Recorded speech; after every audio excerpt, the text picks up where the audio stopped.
Solana. Wait, what? Yeah.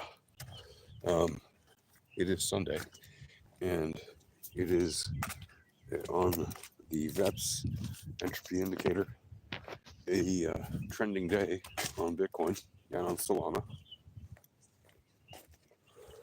which you can see on the VRE actually. On the VRE width, they're both trending days because the central daily range of those assets is quite tight. Bitcoin is at around a 0.5%, 0.05% height of the asset's value. And on Solana, it's like 0.25% or something like that. So they're both relatively tight central daily ranges. And that means the probability is that they are indeed both having trending days. Now, you might say, well, then why is it mostly going what seems to be mostly sideways? Well, first of all, if you look at the low time frames, like the 1 minute, you'll see there's still plenty of trading action to be done. And who's trading the 1 minute time frame? Scalpers. Who's trading lower than that? Also scalpers. And that includes high frequency trading bots, right? They run 24/7. And they are staffed by people around the world who work for big HFT firms, mostly based in certain locations, but they have remote workers too, who manage and observe their systems to make sure that everything is going according to plan, and they report to their traders and their managers, etc., in case there's anything significant they need to know about 24/7. It doesn't mean that there's going to be, by definition, a big trending move or more than one today on those assets. No, you don't have to have it. Is there a probability that it can happen? Yeah, there's a pretty high probability. But it doesn't mean that it has to, right? And it is a Sunday, so you might not see much action for some more hours, or it could happen relatively quickly, even during the middle of the Sunday, right? Before, like hours before the CMEs open, etc. As I mentioned earlier in the day, CMEs are still a market that people watch in trading Bitcoin, especially when it comes to the Sunday open, to see what direction things are going for that short little window of trading when that happens. But it is becoming increasingly irrelevant as an asset because CME Bitcoin futures on this, are just relatively low volume, and that's why CME has recently lowered its minimum requirements to invest. I think it's down 0.1 BTC when you trade, and not 5 BTC or something like that.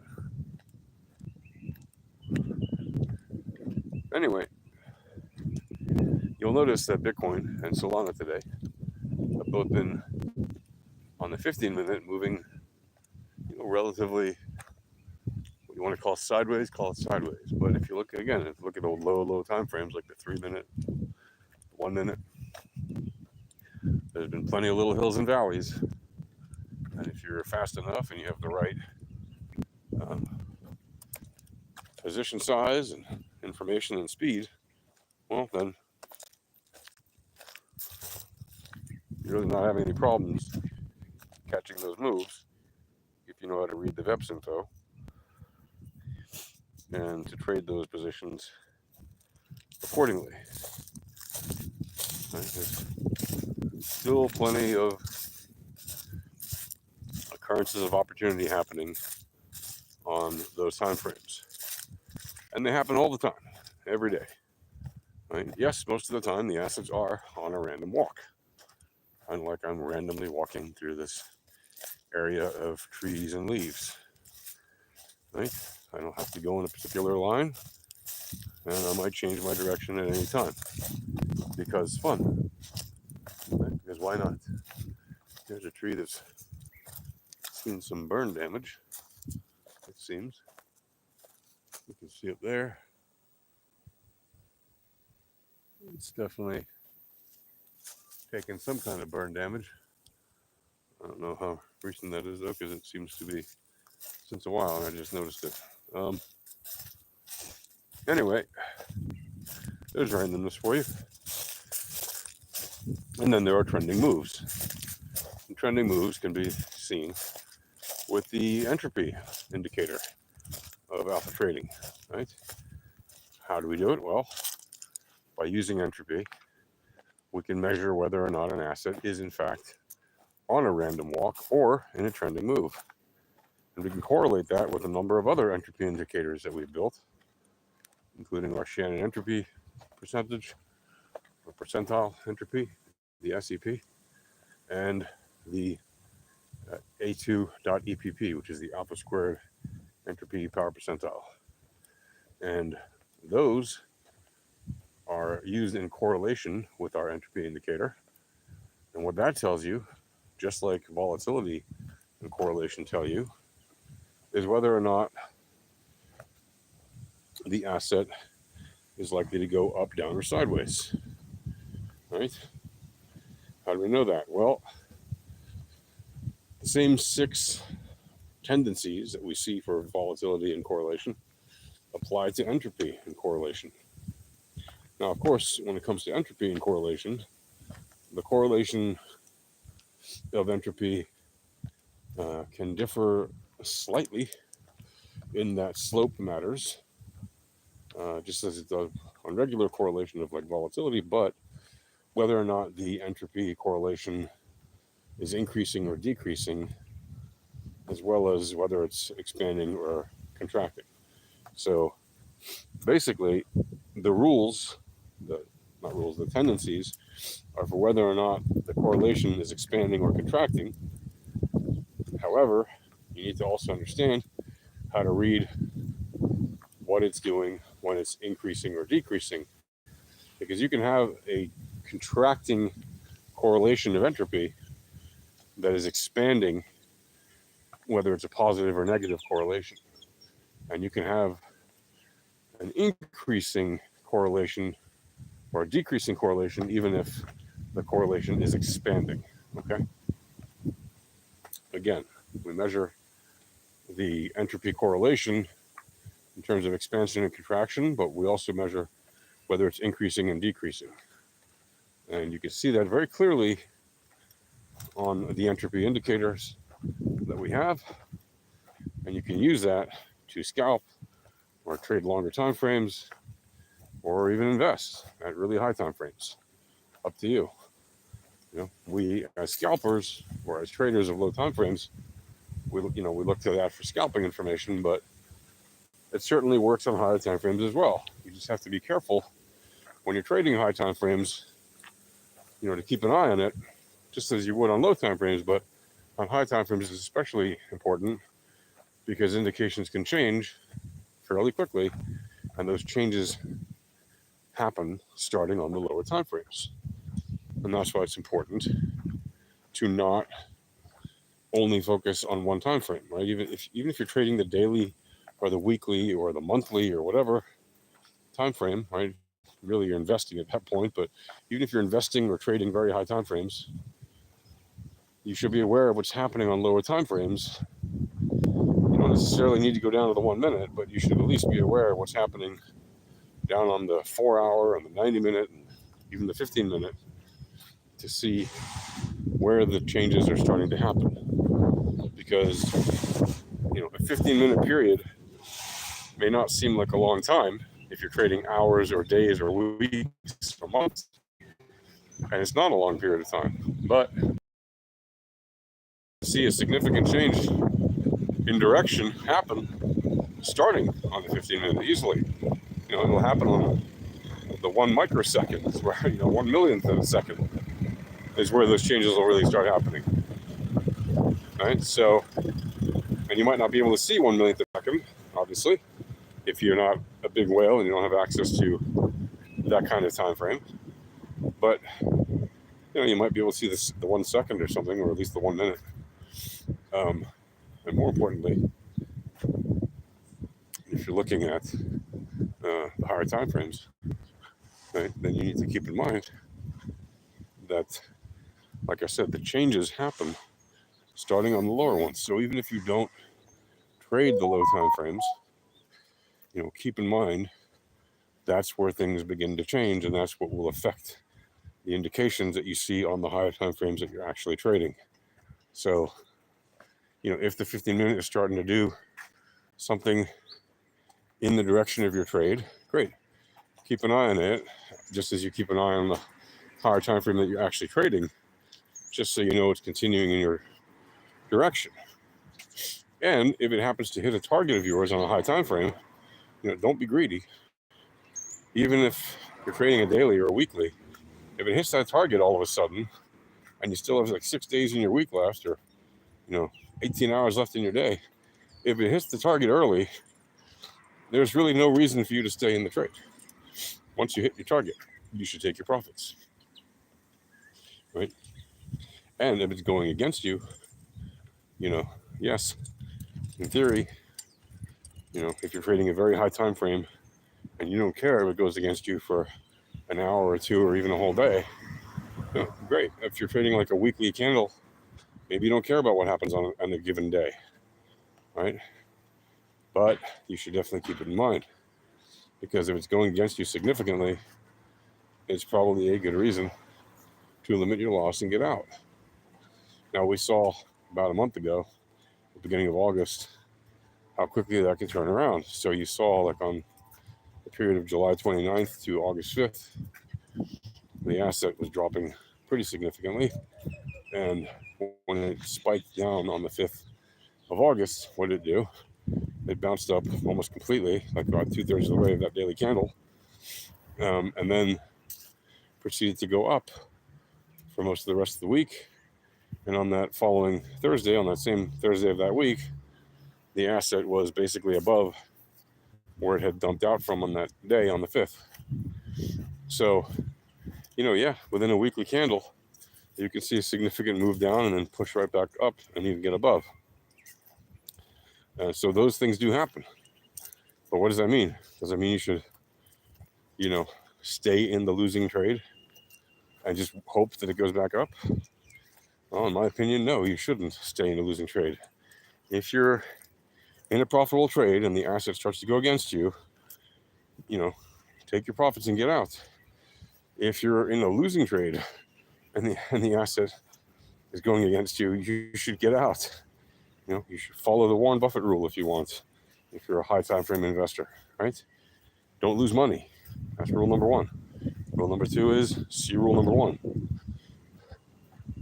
So that's how you basically use the VEPs on any time frame, is you monitor whatever time frame you're trading, but you also monitor time frames below to make sure the changes happening on lower time frames below what you're actually trading are actually, not going to get you wrecked because you're ignoring what's happening at the lower levels, right? Don't ignore what's happening at the lower levels.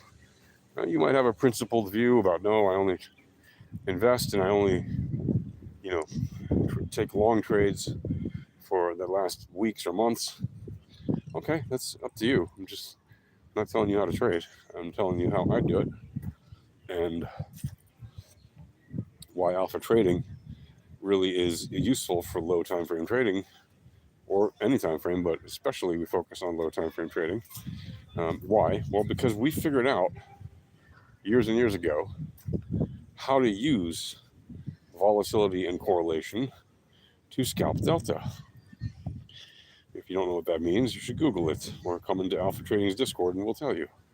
We figured out how to do that. Now, the guy who introduced many of us to the concepts, or reintroduced me, but introduced most of us to the concepts and showed us a lot of things that we did not know before, myself included. He showed us a bunch of interesting things about volatility and correlation, but we figured out how to use that to scalp delta, which he did not know how to do. He's an options trader, supposedly, although he's not really a trader, or not so much, not actively as much as we are. And eventually we parted ways with that group because that group has a very different opinion on how to uh, teach people how to do this. Right? They're not very nice. Let's just put it that way. They enjoy basically verbally abusing people, verbally mistreating people, or insulting them, telling them that they're unintelligent and all these other much worse things that they say. And that's not how we are. The group that started Alpha Trading, we believe in being friendly because we can be.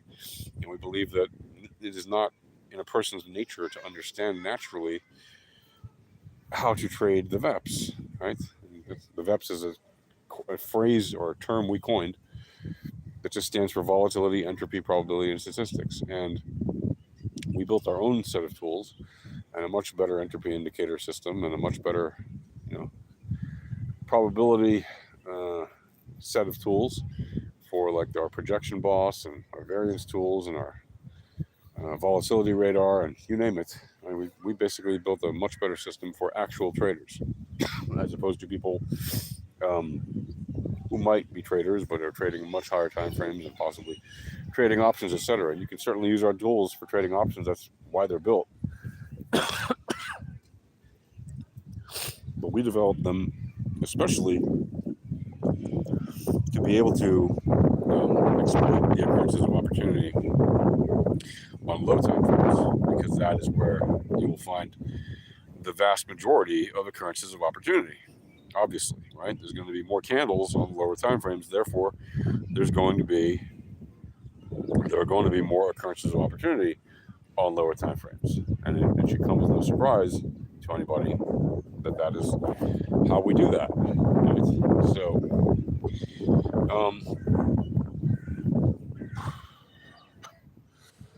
So, can you scalp today, even if it seems like a relatively quiet day?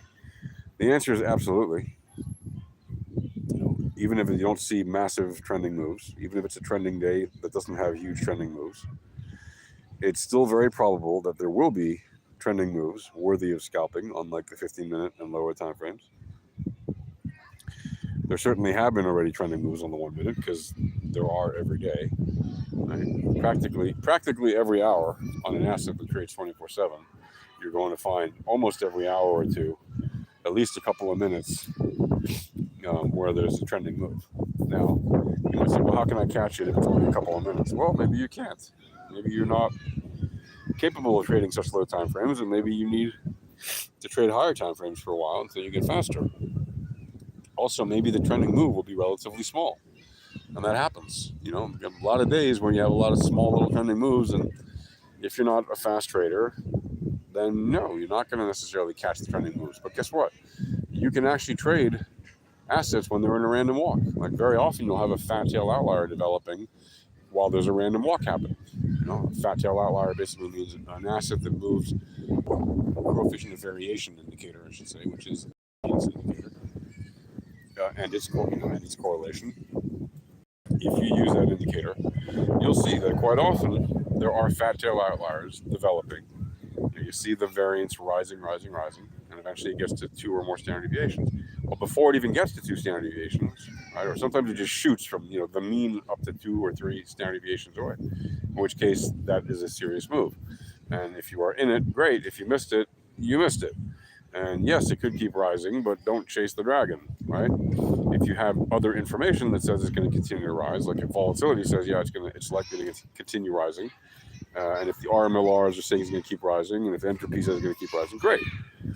And if the direction predictors say it's going to keep rising, great. But if it looks like you missed it, then you missed it. But if you see fat tails developing, right, and they are continuing to go minute after minute, rising towards the first standard deviation, then rising above that, and heading towards the second standard deviation, it is go time, right? You should be having your limit order set if you haven't already made the move, and you can either front run it or you can wait for it to get to that second standard deviation. And if it starts to, if it continues rising above the second standard deviation, and you're in a fat tail outlier and it's positively correlated and price goes up, great. As soon as it hits your target, take your profit. Now, if you've already missed it, to the second standard deviation higher on the variance, right, which already in fact allowed. It's usually best not to just jump in foolishly, unless you see, for example, on the 1 minute, yes, it went up to the second standard deviation, but maybe on the 3 minute, it's still at 1 standard deviation and rising, right? And maybe on the 6 minute, it's only at a half a standard deviation, and maybe at the 9 minute, it's like, it's only at whatever 0.3%, 0.3 of a standard deviation. So you can use higher time frames to gauge whether or not you can still get in the move on the lower time frame, but just bear in mind things change quickly, and when you have a sudden spike, very often those moves will turn around quickly. So how do you get in the move before you miss it?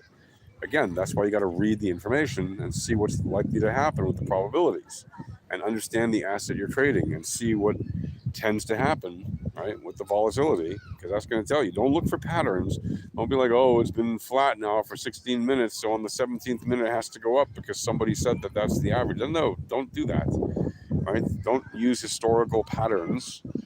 Use historical information of volatility, not patterns. And patterns break, maths don't. Right? If you think, like, if you see these YouTube Jimmies telling you, oh, there's, the price it went up to above 60K, it's never going below 60K, they're usually wrong. In fact, right, YouTube Jimmy, who's got a couple million followers almost, definitely more than one. And if you've seen his tweets recently on X or whatever, he's been saying, a few times in the last week, or at least twice in the last week, Bitcoin's never going back below 60K. And he was wrong within an hour when he said it a week ago. And then he said it like a day or two ago when he was wrong within 15 minutes or something. Right? It's just, it's laughable that people take this stuff seriously. By the way, separately, non sequitur here for a second. In a previous video that I posted, there were a couple of comments of people writing, they have some kind of a wallet, and they said, I have the seed key, and they wrote what may or may not be a seed key. I would say, if you see that message, ignore it. I probably will delete them when I get back to where I can delete them.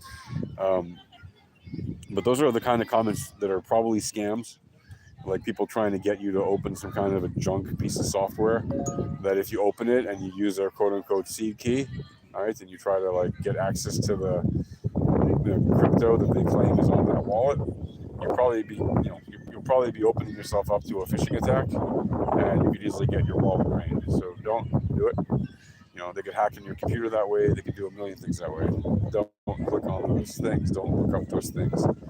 And please, if you did seriously write your seed key onto a video comment, and by the way, 99.9999999% certainty that those are both scam messages, because I think I didn't read the exact seed key words that they posted in the comment, but they both wrote extremely similar messages within the same minute from different users. So likely a scam, right? Don't ever click on stuff like that. Don't ever look for the software they're shilling. Don't ever look to get free money, because nobody's giving away free money, okay? The days of crypto faucets, like real crypto faucets where you could get Bitcoins a day just for doing nothing, those days are long gone. They haven't been around for many years. And yes, I know there's still crypto faucets around where you can basically let your computer run for 24 hours a day, and even if you have a robot that does all the clicking you need to, it's still going to cost you more to just let the electricity run than it would to just buy the amount of crypto, at a DCA rate or whatever, for the price of the electricity that you would bought. You're going to get more from just buying than you would from trying to earn that crypto. Then nobody's giving away free money, okay? This is not 2011, 2012, 2015. Nobody's giving away free crypto for real, okay? The amounts that they're giving away are minuscule, okay? And yes, I know you can technically rack up some, Satoshis or whatever on other cryptos that in theory have crypto faucets. But the reality is, the amount you're going to stack from doing those things and basically running ads for these people 24 hours a day is going to be less than the amount that you would get if you were just to buy that amount, or the amount that the electricity costs you on any given day. All right, that's going to do it for now. And happy trading. I hope you guys all have a wonderful day. And may the trades be with you.